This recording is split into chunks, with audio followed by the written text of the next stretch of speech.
Morning. Welcome to Journey into Egypt. Oh. And I'd like you to just kind of blur your eyes a little bit and get into a space. Breathe in, put your feet on the floor. You're going to be viewing a movie. It's about a 15-minute long movie, but it will take you through the cards in the order that they come in, and it will give you sort of an idea about the layering of this new deck.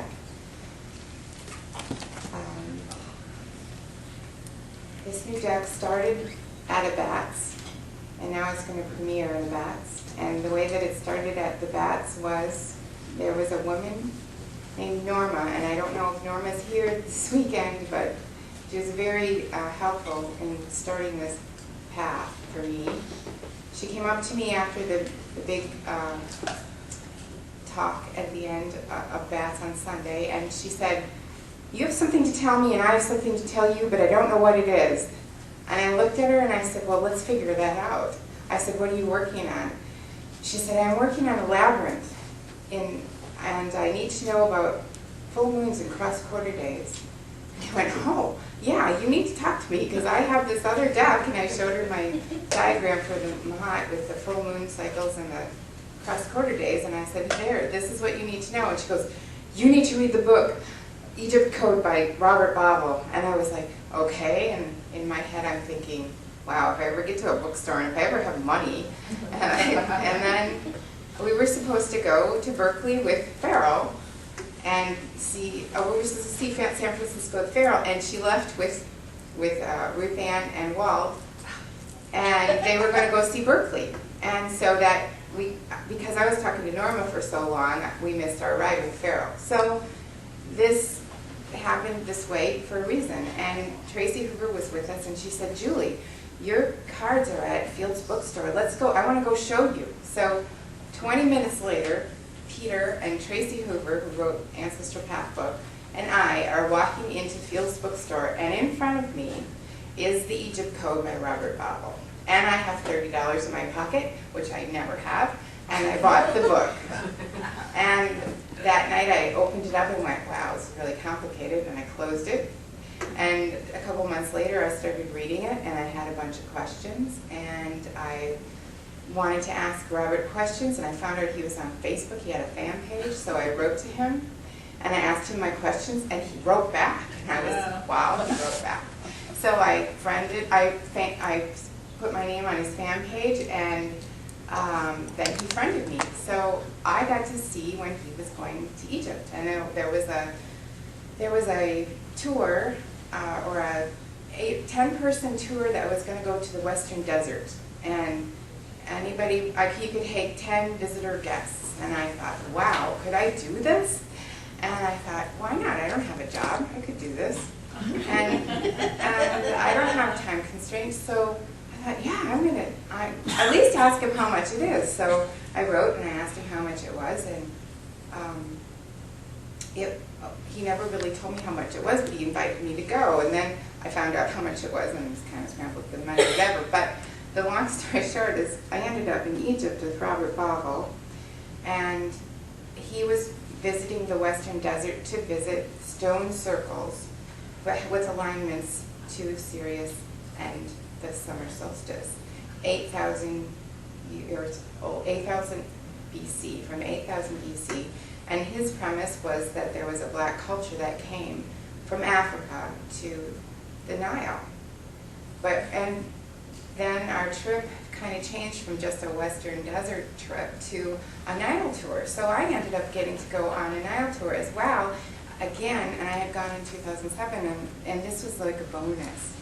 I found myself back in Egypt on the Nile again, and during our trip on the cruise, Robert did a lecture on the stars and temples, and kind of cornered me on astrology and why do astrologers use an antiquated sky, and astrology is rubbish, and why? And I'm like, I think they know that it is. I think they know. And he just kept on badgering me, and I thought, you're an asshole. And then I thought, I'm not listening to this anymore, and I was really mad. I didn't talk to him for a whole day. And then he took me aside and he goes, you know, the real sky astrology works. And if you write about it, you'll be on the cutting edge. And I was still mad because I knew that my Mahat Tarot was wrong. And I didn't want to do a whole tarot deck again, and I was really mad. But in the coming months, I ended up doing this whole deck because I had injured my leg, and I was at a massage therapist. And I had a reading from somebody at the summer solstice that year. She said, there's something that you have got to market. You have to do this. And she says, I'm seeing it like a disc. I'm seeing it, and I can see it on the back of a book. And she says, what does your book look like? And I showed her my book, and she said, that's it. She said, it's a puzzle. You have to put this together. And I was like, but it's already out. I mean, I don't understand. How much more can it be out? I don't know really what I'm supposed to do. Well, a month later, after this massage, I woke up from this dream. And this movie is a little bit like what my dream was like. So you're going to get a chance to see what I saw and how I realized, yeah, I am doing another tarot deck. So, do you want to play it?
So I wake up from this dream, and it was a lot faster than what you just saw. It was like boom, boom, boom, boom, boom, boom, boom, all these pictures. And I commented on Facebook that I just had this dream about this whole tarot deck, and this like priest standing in front of Karnak telling me that I'm going to be, showing me these pictures, and I couldn't really get a bead on any one of them. And I posted that, and people were like, "You need to do another deck?" I'm like, "No." And then later in the day, everybody was like, and then Normandy Ellis wrote, "Why wouldn't you?" And I'm like, "Oh." And then Peter said, "You're going to do another deck." And I'm like, "No, I'm not." And then he's like, "You're going to do another deck." Oh, shit, I am. So I announced it at Mass in 2009 that in August Yeah, I'm going to do another one. And I put it out there. It's like, okay, if you want me to do another one, then you got to give me the money to get, you got to give me $800 to get the canvases, right? So I did this show, and I ended up getting twice as much. So I was able to get the canvases, so it was a go. But really, when I started it, I thought all I would have to do is just take my hat and just click it back one. Just a quick click. It'd be no big deal. I could probably use some of the original other pictures, no problem. That's because what Real Sky is? Real Sky is just a click back. So all your planets stay in the same houses. Everything stays the same, except it just shifts back one sign. Just a click.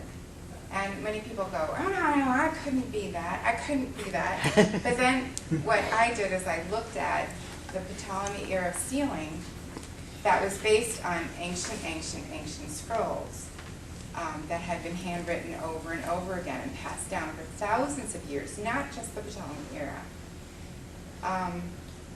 And they redid the whole Dendera from plans that had been written down about what that structure had looked like before it was demolished. And when I looked at the pictures of the zodiac on there, I started seeing the stories that we had heard and the things I had read about in like Serpent in the Sky from John Anthony West's stories, and I was like, oh my gosh, this is really, the zodiac is really Egyptian. They were star watchers, and they had priests who charted this stuff, and they would let the seasons slide out of sync with the zodiac, and they didn't keep a stagnant sky. Well, the more I looked into it, and when I thought, well, let's just look at the calendar. Oh, yes. Let's just look at the calendar. This is the zodiac sign, the sky ceiling. Pictures of the Yeah, fortune. yeah, you can pass this around. The more I looked into it, I thought, well, I'll look at what the calendar was like in Egypt. What was their calendar like? So I realized that they had a social calendar, and they had a calendar for Sirius, so they could know when the Nile was going to flood, and they also had a star calendar. And they would watch for the precession, and when the because Mahat is very important. Mahat is the law, right? So at equinox, when the constellations start to shift every 2,000 years or so, they noticed it, and it became a new age, and different gods would show up. Well, geologists now really are starting to look at the monuments and realize that some of these things are much older. So I started looking into these mythologies behind the pictures I was seeing, and I was starting to see there was more to these signs, much deeper. And the stuff that medieval astrology has, these stories are de-Egyptified, you know. They've taken all the Egypt out of them. They've just sucked it out. So I thought, okay, I'm going to put that back in. And I'm realizing very much so that what we see of Egypt is just this tiny little lens from the Greek period. And they didn't, most of the Ptolemies never even learned the language of the Egyptian language. They only had people translating for them, and they dictated what was going to go on, but they did not know the language. And Cleopatra VII was the only one that bothered to know the language. So she read a lot of the stuff that was left in the Alexandrian library, and she educated herself while her siblings kind of fought amongst themselves. She had read scrolls about that they had done experiments in Alexandria and Luxor measuring shadows at different times of the year to realize what the real measurement of the world was, and not what was accepted in other cultures. So they knew that the world was much bigger than the Roman world. And there was, I learned a lot about that. I was not expecting to be doing this calendar that the Egyptians had. They had this calendar that was 12 months with 3 weeks of 10 days. And when I heard that, it just hit me like a wall. And as a person who's been doing astrology since I was in my 20s, I saw the zodiac. Even when I saw the horoscope back in the day, I wondered why it was, because the compass points were opposite, why the east was on the left-hand side and why the why the west was on the right-hand side, because that's not the way we look at the compass points. And then I realized Upper Egypt is the south, and Lower Egypt is the north. And this is the Egyptian worldview. Still, I mean, when somebody comes in and co-ops a culture, they're not smart enough to switch it around to their culture. They just take it as it is, take all the Egyptian out of it, but yet these things were still hidden in that. It's still hidden in actual astrology stuff. And that kind of blew me away. So I wanted to put that in, and that's how I structured the zodiac. I did it pretty much the way I did Mahat. I wanted to have the crest quarter days in, but I couldn't find words for the, like, Lammas and Imbolc and Samhain and Beltane. I couldn't find words for that, so I just kind of marked it as in between the solstice and the equinox. The one thing that you notice when you're in Egypt is the Nile. The Nile divides the entire country. It goes from north to, or from south to north, and you get the east side of the river and you get the west side of the river that belongs to the dead. The necropolises are on the west side of the river. You have the sun, this intense sun, this high sun that creates another line that crosses over from east to west. And you get this cross, you get this compass point, you get this very strong compass point. So I could understand why they would have the compass points. And the ascension was very important about the sunrise. That was the portals to the other world. They watched it through as it would move from one space to another. At solstices, from solstice to solstice, it would move, and at equinox, it would always be the same place. So you have these three pyramids in these three places, marking the portals to the other world, to the far world, and the Duat. And the inner world in Egypt was the same as the outer world. There was no difference. The Nutters was nature, and they were a nature religion. And so they were very in tune to nature. They were very egalitarian. I don't know. What else do you want to know? Sure. You have swords as fire? I do. Can you talk about that a little bit? Sure. I started using swords as fire back when I was doing Mahat, because I felt that swords are dangerous. They're forged in fire, and they kind of cut things away, and fire can just come through and destroy it, or it can be used as a tool. I mean, a sword is a tool of destruction, or as a tool for crafting and cutting things away, or separating things up. Fire and swords are both very dangerous, and let's just say what it is. And when people decided to do swords as air, it was during a period where war was talked about in literature. So it was a literary thing. It was a thing that you thought about. Mm-hmm. It's not something you were enmeshed in. Mm-hmm. After a century of war, let's face it, we know that swords are dangerous, and we have to be very careful, like we would be with fire. So we're just used to it being air and just Right. kind of like Right. fire. Well, and it's in the west, where everybody wants water to be. But my water is in the south, Right, I because saw that. the south is the direction of where the rain came from in Egypt. So we're in a real kind of an Egyptian mindset when we're using this deck. And that's where the rain came from. That's where the changing stars were. The changing stars being the signs of the zodiac, because the stars of the north were the immortal stars. Those were the stars that didn't disappear, because these constellations through the year will disappear and come back, which is that whole disappearing and come back kind of thing that is replicated in the mythologies of Isis and Osiris, the disappearing and then the reappearing with the star coming back and the star disappearing. It's the whole cycle of regeneration.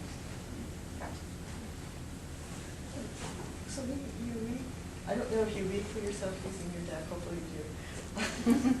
But is the astrology and the readings different for you than any other deck because of the difference that you... I don't necessarily use the astrology while I'm reading. I'll just read the story, because I know the story behind the picture. So, but the structure is there. I like to have a structure that is like sensible, and I know where it belongs, and I want to have a structure to lean on. You don't have to use that part of it. And when I read, I just read the story. I don't say, oh, because you're Aquarius, blah, blah, blah. I don't want to get into that stuff. I think you just tell a story like you would with any other deck. This is just here as backup so that you have some grounding of why this means that. And you don't have to use that. That's just my opinion. I mean, somebody else might want to use that.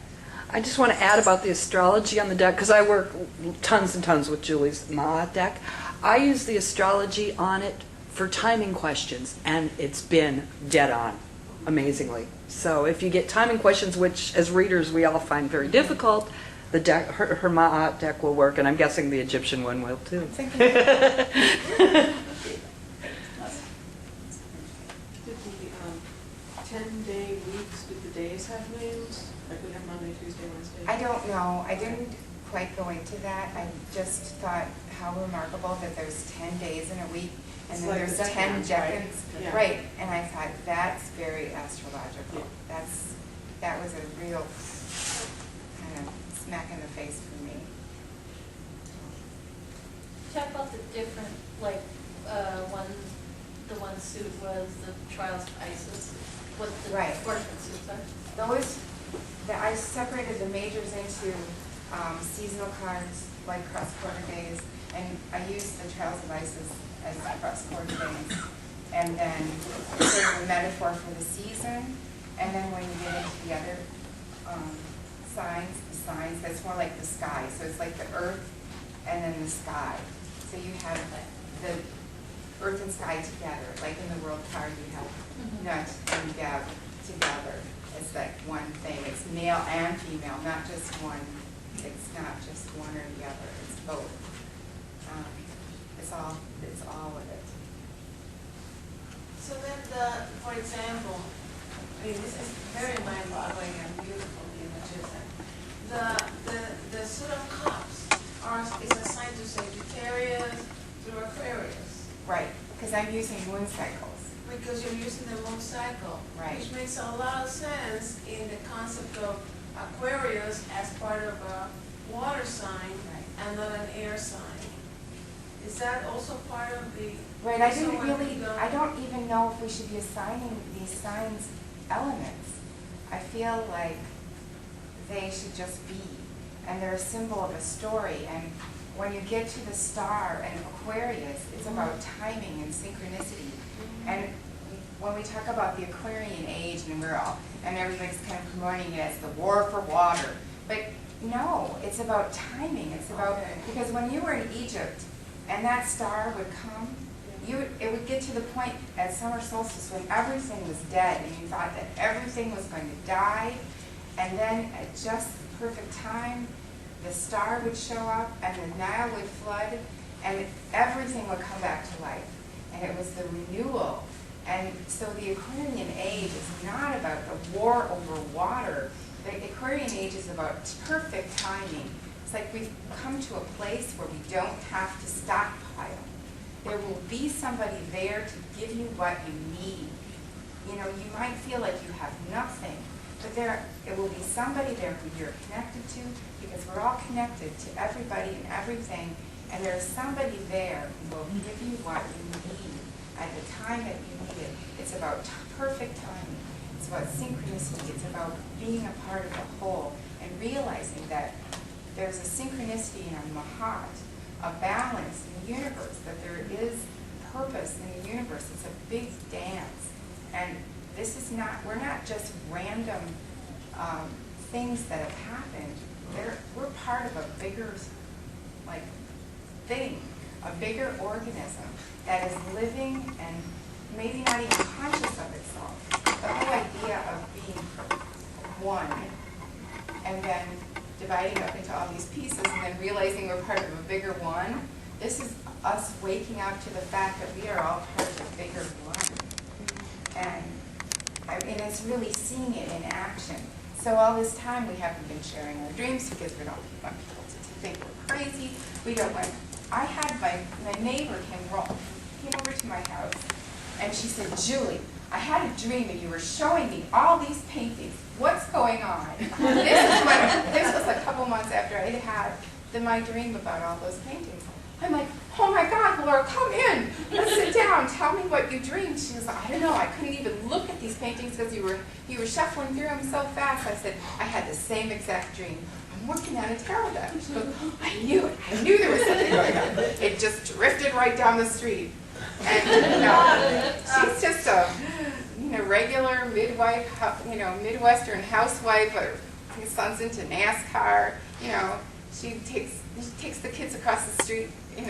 She's a crosswalk guard, and we just click. And she gets dreams, and we talk about it, and there's stuff going on. Everybody's got it. Everybody's got it. There aren't just some people with gifts. Everybody has it, and you can talk to anybody in this room, and you've had a weird experience you can't explain. You've had something happen. If we start to share this stuff, you're going to see that we're connected, and you can take action that way. It's real. Dreams are real. I am thinking, as we were at dinner the other night, and you said, but you're not a Pisces, you're an Aquarius. And I thought, well, I never thought I was any Pisces. That's what they say. But I don't know anything about Aquarius because I haven't spent a lot of time thinking about zodiac in my life. Right. I'm only just now learning a little bit about it, but maybe the reason that is because it was wrong. So I didn't need to learn about it. Now, I do use the birth card on the Kabbalah tree. Not everybody may know what that is, but I have, as a death emperor, I have the Hanged in Yesod right before Malkuth. So if I'm about timing as an Aquarius, then having to hang around and wait until I'm just about ready to kill myself because I'm so sick of waiting, then boom, the death card happens for me in Malkuth when manifestation occurs, it all changes. That is a totally perfect timing thing. Perfect timing. I only have 5 minutes left. No, I think you have 15. Did you say 15? 11:45. I 5. I think you have until... It's 11:33. Yes, you have about 10-ish minutes. Okay, because she said 5. She went like that. But I don't know. Well, lunch is 11:45, so... Okay, all right. Let's carry on. Do you paint? This is paint. Oh yeah, this is all oil paints. Paint? Oil paintings. You painted all of those I painted images? all of these You images. are a goddess. I mean, that's unbelievable. All four decks. All four four decks decks. I are oil painted paints. all these decks. And the paintings are magical. How Yes. big are the images? Well, the major cards are 3 foot by 4 foot, and the minor cards are 18 by 24. What do you do with the originals? I will eventually want to show them. I'm hoping to show them at your conference this winter. Tarot. Yeah. Yeah. So in Minnesota. Minnesota.